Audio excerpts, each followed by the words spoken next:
August 4th, 2026. Dear exhausted me, have you ever had to deal with the mental exhaustion of caring too much? You're tired and angry, frustrated, and ready to just snap. That's been my day. I woke up this morning and it was a normal morning. I slept well last night, but for some reason I felt extremely tired and my stomach felt off, but I didn't feel sick. And I kept trying to convince myself not to go to work, but I got up and I went to work. Drive to work was fine, but I was just in my head. Something was wrong, but I couldn't articulate it, put a finger on it. I didn't know what it was. So I continued to work, and I get there, and things are fine. But again, things felt off. I don't know how to explain it other than it was off. And while I was at work, I get a phone call regarding fostering, and the conversation was fine. I didn't think anything of it. I got off the phone, and I get another call. And I think that's where a bad feeling started to sink in. But again, I got off the phone because everything was fine. And I went about my morning. Hung out with the kid, did the job, went well, went to breakfast, had a really good time there, talked to some of the waitresses about the things that they want to accomplish with their life and offered help. I showed them my journal and asked their opinions on what they thought about it, and they both loved the concept. I had a good day, and yet still there was this feeling that I couldn't explain.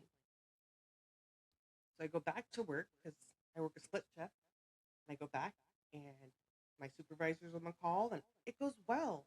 The day went well, but I feel like there's something heavy sitting on me. So on my drive home, I call my husband and say, hey, these are the things that are happening. These are the moving pieces. These are the moving parts. This is where we're at. And he says, okay. And then he starts talking about playing poker and cutting videos and things like that. And it's not an issue. It's very good at compartmentalizing. And for him, there isn't anything to worry about. And I understand that. But for me, I'm drowning in fear. I'm drowning in worry. And I'm just exhausted from it. But I can't articulate the ins and outs of it. So I continue my drive home and I just kind of try to distract myself at best. I make a phone call about our car, get that situated. I get home and I get a message from a baby girl. And she is saying, like, hey, how was your day? And I say, the day was heavy. It was long, it was heavy. And then she responds with how her day was. It was long and it was heavy, but she'll never say that. She will look me in the eye and tell me she's fine when I know she's not. And that's not because she's afraid to tell me. It's because life has been so hard for her that she's just used to being disappointed, used to being hurt. And as she explained to me what made her day so hard, I got angry. Not at her, but at the people surrounding the situation. And I know that there are probably reasons why things happen the way that they happen, and I get that. I do. I understand the logistics. I understand the logistics, and I also understand logistics don't take account of feelings. And in some manners, feelings are important to take account of. wasn't a situation. That's not how this works. It's just, it's just what it was. And so she's explaining it to me, and she's telling me about it, and I suggest that she tells it to another safe adult. Not that it's not good enough to just be with me, but hey, I'm not physically there to help you as much as I would love to be, because I think she needs to just be held. I think she needs to cry and let it out. I can't give her that, and she's being stoic. But hey, share it with this other person and let it go from there. So she shares it. And the response from that person infuriates me because it was kind of just brushed over.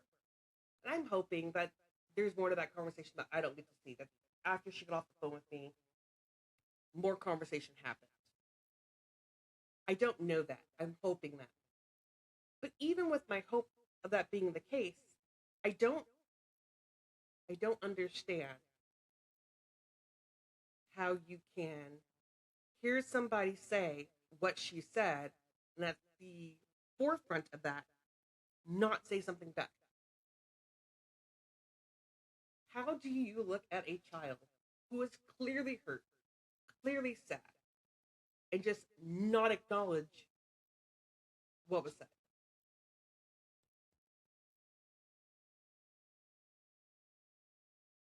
And then I recognized that it seems to always be that way.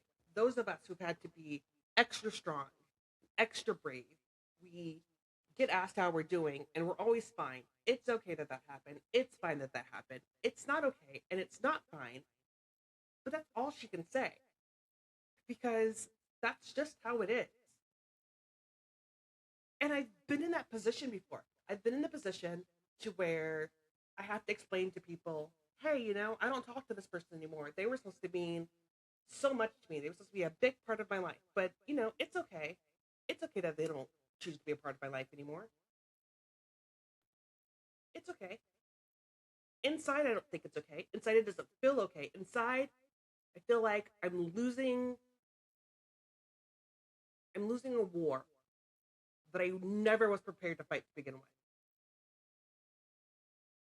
I didn't know that I was going up against the people that I was going up against.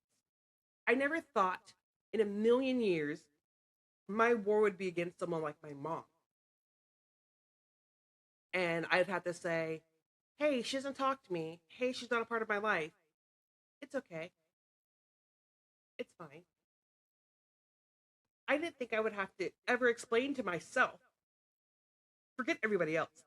I have to explain to myself, no, that doesn't mean you're not wanted or loved. It just, she's busy and it's okay. She's got other things on her plate and that's okay.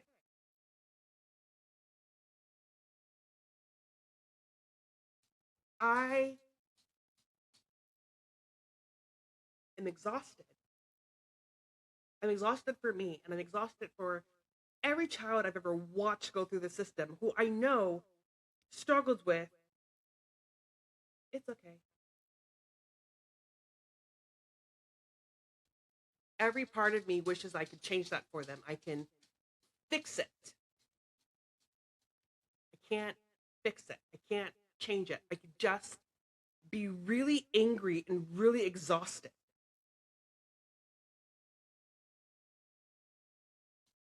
Exhausted.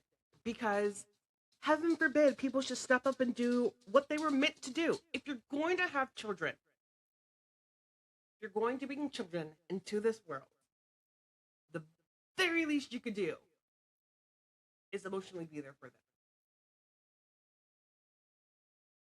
And I get it. I can hear people now. Well, not everybody's capable of doing that. And not everybody's in the right mind of doing that. And I get that. I really do get that.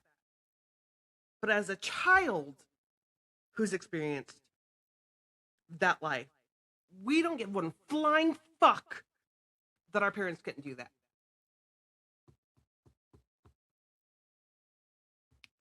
We are suffering and we're hurting and we're mad and we're angry and we're sad. But hey, they did the best that they could. So therefore, get over it.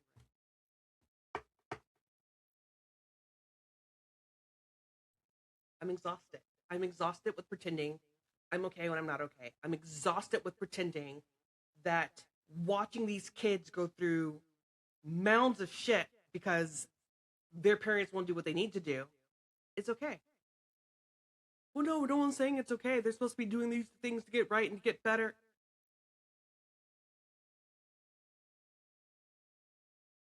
My kids are teens.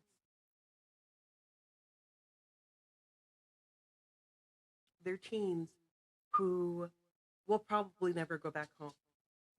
They're teens who have to acknowledge that there's some shortcoming that makes it that they're not wanted at home.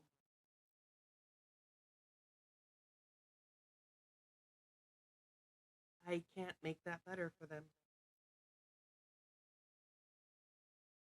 Everything in me wants to change a world that is so obviously broken. And I don't know how to do it. I'm one person. There's only so much I can do. I can talk to them. I could be there for them. I can love them through it. And I do. And I know with every fiber of my being that she told me because I'm her safe person. She told me because she knew I would understand. There wouldn't be any judgment that she begged her mom to go home. There wouldn't be any judgment that she wants to go home. Yes, she's almost a fucking adult. I get that. She just wants to go home.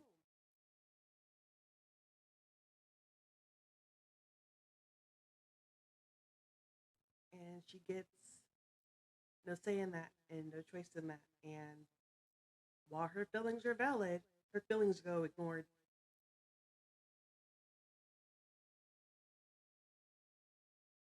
I care for people so deeply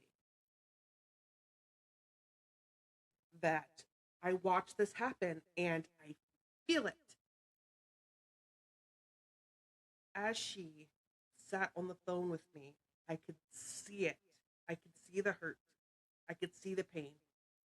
She's telling me that she's really tired and that her stomach hurts and she's in pain. And I, how do you look at somebody and say, honey, your emotional pain is manifesting physically?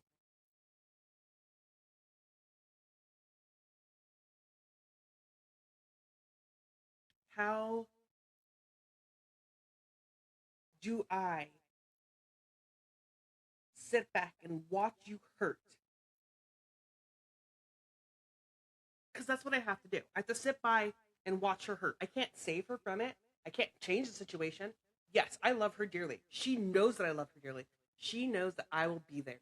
Thick and thin, I'm right there. And yet, I have to watch the people she really wants to love her hurt her. It's exhausting. It's exhausting being the adult for kids who should have other adults who don't get it. And maybe that's me projecting.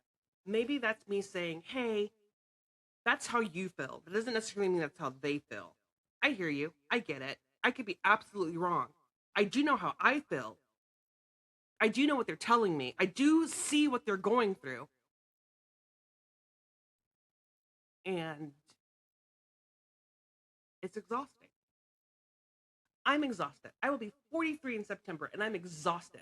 I cannot imagine how 10-year-olds and 12-year-olds and 14-year-olds and 15-year-olds and 18-year-olds are going through this live in our system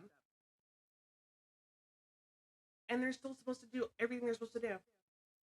I am mentally exhausted, but we expect these kids to handle these huge feelings.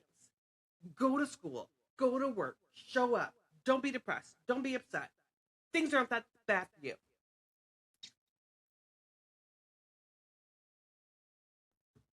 I'm exhausted. I'm exhausted. And I'm hurt. And if I had my way, I'd save all the babies. They're all my babies. They don't have to be toddlers or infants to be my babies. She will be 18 in so many days, and she will always be my baby. My 16-year-old will always be my baby. kids. I cannot imagine not loving them the way that I do. And I don't understand how other parents can walk away from that. And I'm not pretending that raising these kids are easy. It's not. No one ever said it was. But let's not pretend that you didn't have a part of that. Let's not pretend that your actions didn't have some type of an effect on that. Whether you were the perfect parent or not. I don't think that all kids turn out bad. Bad. I don't believe they turn out bad at all. But I don't believe kids turn out bad just because their parents are bad.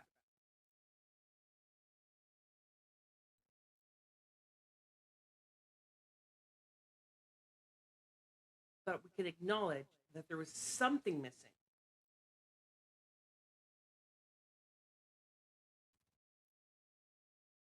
We can acknowledge that it's really exhausting hiding your feelings, ignoring your feelings, pretending to be okay. So I'm exhausted. And what do I do when I'm exhausted? I throw myself into work. I throw myself into doing something so I don't have to think about the feelings. And tonight will be no different. I will finish my podcast. I will get off.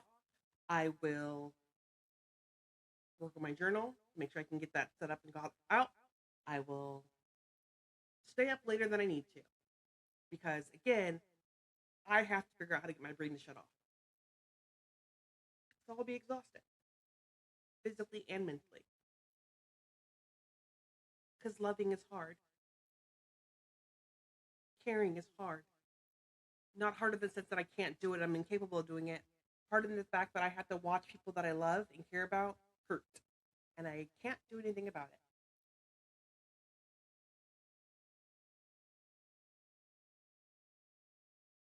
I could see how badly it hurt. And I didn't let it show that I was angry or upset or that I was hurting for her. I listened to her because that's what she needed.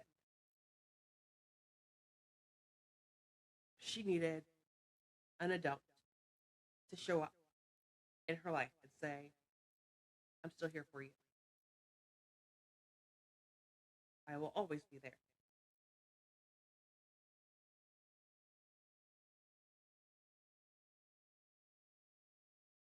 Talk to your kids. Talk to your loved ones.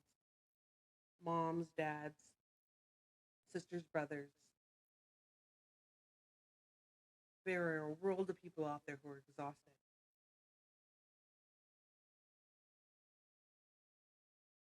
And we don't know it because we just take their word for it that they're okay.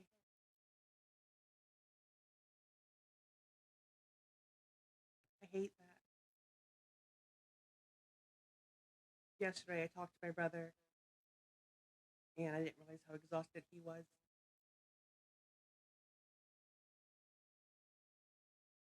I just, my heart is really heavy. My head is really full. I don't mean to be judgmental. I don't mean to be rude. I also think that it's hard to be judgmental and rude when writing in my own journal. I just, I hurt for them. Young me hurts, and I hurt for them. If you find yourself feeling exhausted emotionally because of all the weight of all the emotions for yourself and for others, I'm with you. We don't have a solution for it yet, but we will figure out one. I'm determined to figure out how to say the people I care for most. And I realize that it doesn't always look pretty. But I know that they're worth trying. So today, my Vita Pie was showing up when I didn't want to. I went into work.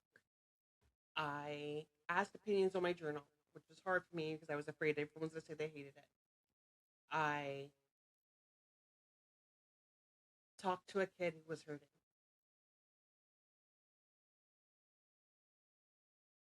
I processed my own emotion. I chose to love me and I chose to love her anyway. Life is hard enough. That was my bite of pie today. I hope that your day went well, and I hope that you felt something other than exhaustion, that you were able to be happy and to smile and to play and to love and to laugh. And if not, I hope you remember that it's okay. That happens too. It doesn't always look happy and shiny and rainbows. Some days, some days just suck. But just remember, today is another page in the story. It doesn't have to be perfect, it just has to be written. And before you close your journal tonight, ask yourself, what was your bite of pie today? Until tomorrow, love you loud.